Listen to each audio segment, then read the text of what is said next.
Hello friends, this is Meenu. Welcome back to my channel Storytale.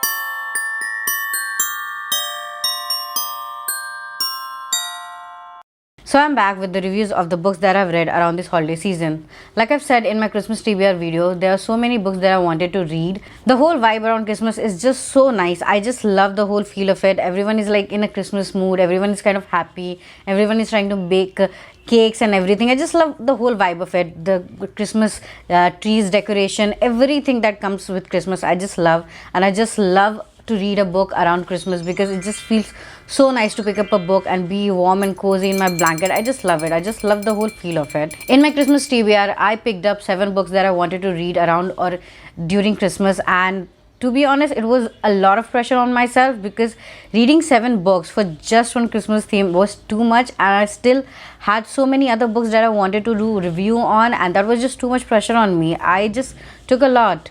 I just put so much pressure on me that it was too hard, But anyway, I've completed 4 books and I wanted to give a review of this as soon as possible. That is why I'm gonna do my Christmas reads in 2 parts. This is my first part and I'm gonna review 4 of the books that I've read before Christmas, and the other books I'm gonna review after Christmas because I'm pretty sure the remaining books are gonna take me more than 3 or 4 days to finally complete, and that video I do not think I'll be able to upload before Christmas.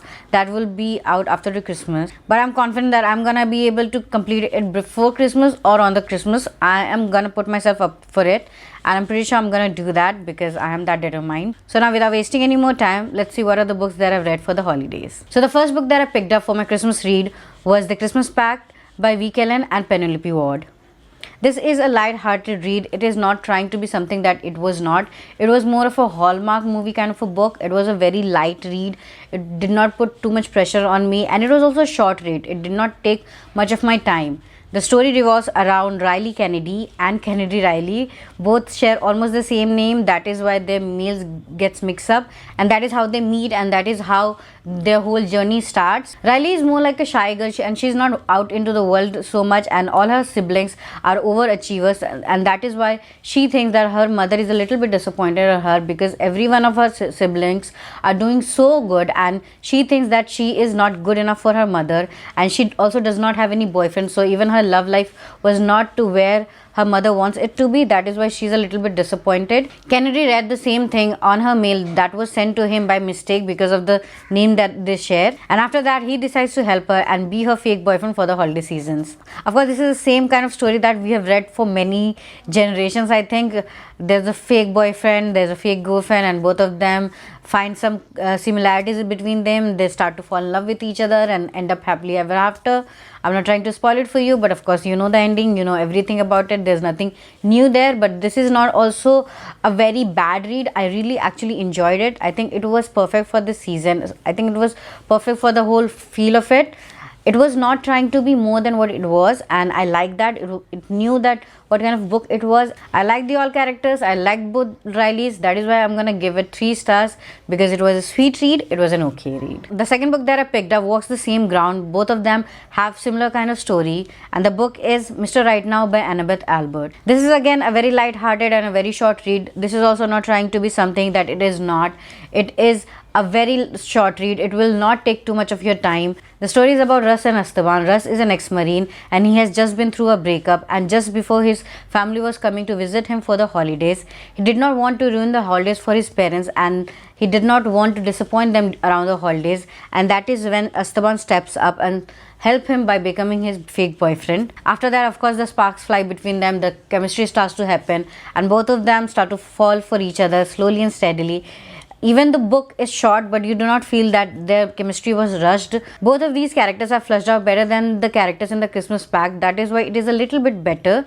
Other than that, both of them are kind of similar books, and both of them are light reads and short reads. And I do not think you have to put too much brain into it. You can just pick it up and read it as lightly as possible because it's not gonna stress you out much.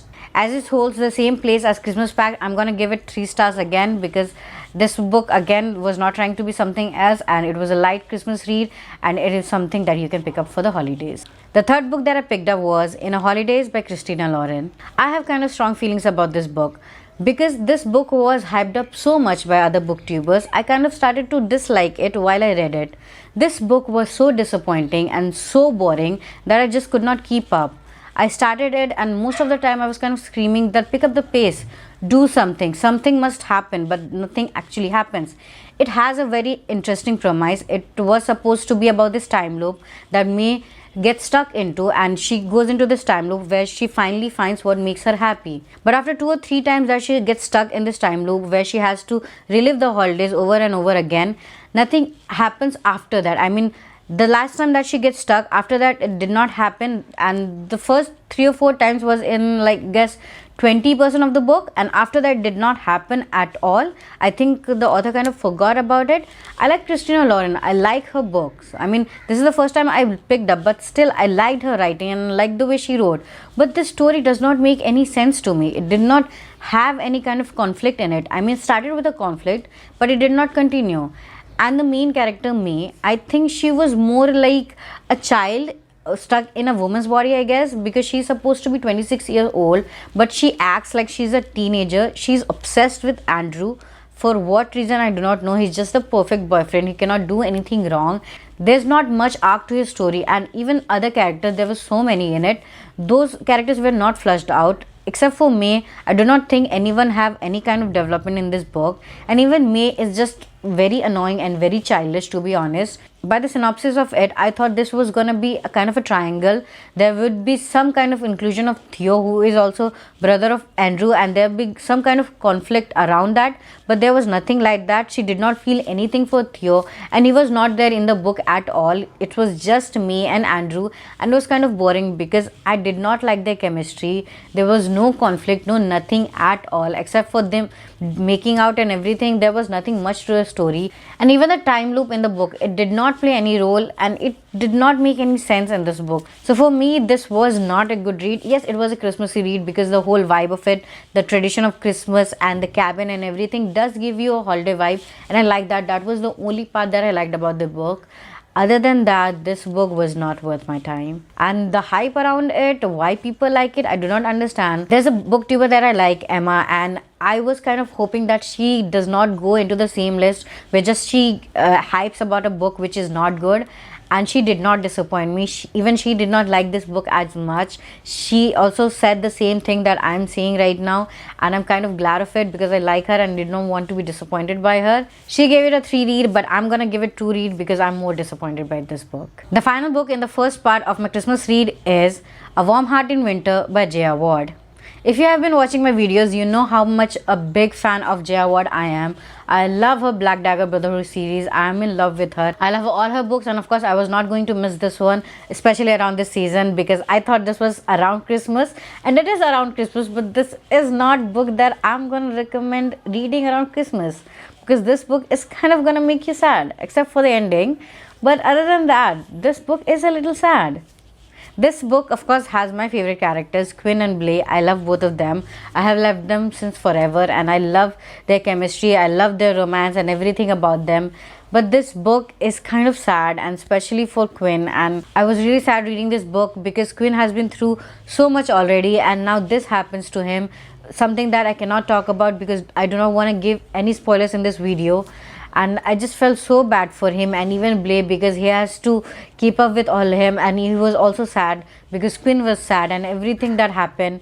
It was just a sad book, and I was kind of, feeling bad for him and everyone in this book, because this whole series is one trauma from other, and even though there's some good parts, you cannot forget the bad things that happen in this book, because the series is so good that you sympathize with almost every character in this book, and you do not have to think of this as a book actually, because you have known these characters, especially I have known these characters for so long. Even if this book had no story whatsoever, I would have enjoyed this because I am so much connected with these characters. I am so much in love with these characters, but that I would just read their diary or anything that you give me. I'm just gonna read it because these characters feels like something that I know, and I would just love to know about them. Anything, it does not have to be a story, but this book does have a story, and this does ends up pretty well, and it is a well-rounded book, and I just love this book and everything about it. It's a Christmas book per se, because it does have Christmas theme and it does have everything that happens around Christmas and slow and everything.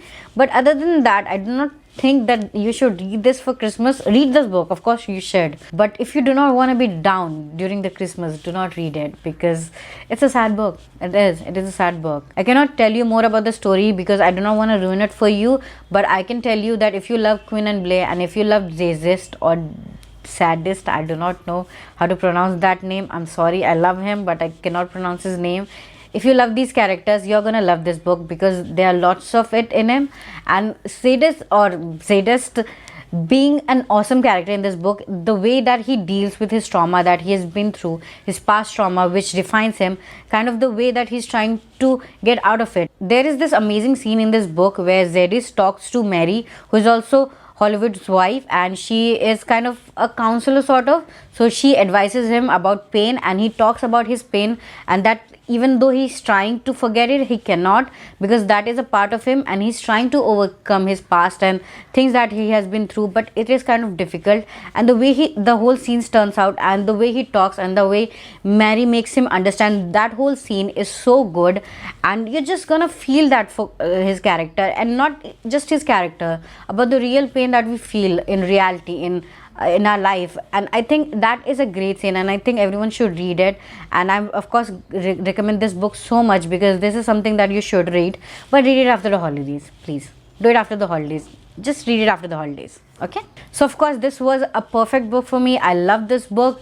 That is why I'm gonna give it 5 stars, because I just love this book and I love J.R. Ward. I just really hope that Black Dagger Brotherhood series never ends, because I love these characters and everyone in them and do not want them to get finished ever. So of course I want her to continue it as long as possible, at least until I'm alive. So these are the books that I've read before Christmas, and I'm trying too hard, way too hard, to finish the other remaining books before Christmas, or at least on Christmas, so that I can keep up with the list that I have put up with myself, because I just have too much hope for myself somehow. Let's see if I'm successful or not. You're gonna know that in the other part of the video.